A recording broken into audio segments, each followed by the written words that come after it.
இப்படி உட்கார்ந்துருந்தாங்களா இல்லையா? ஆம் இல்லை. காதோல் கேக்குது காதோல்.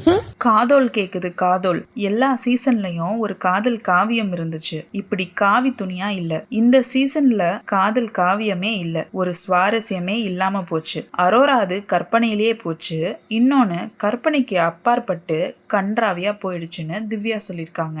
ஓனாங்கிழவி அந்த எபிசோட பார்க்கணும் போல இருக்கு. இரிட்டேட் ஆயிடுச்சு அவங்க பண்றத பார்த்து. பண்றதெல்லாம் பண்ணிட்டு பதிவு பண்ண விடுவேனா நானு அப்படின்னு பார்வதி கமருதன் பத்தி பேசிட்டு இருக்காங்க திவ்யா.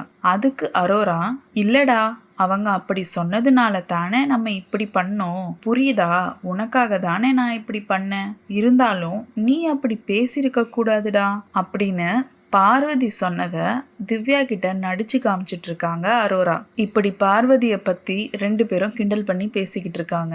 பார்வதி பண்ணது தப்பு தாங்க.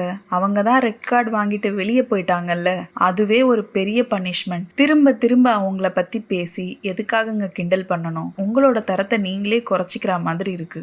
இந்நேரத்துக்கு பார்வதியை அவங்களோட தப்ப நினைச்சு பார்த்து ஃபீல் பண்ணிட்டு தான் இருப்பாங்க.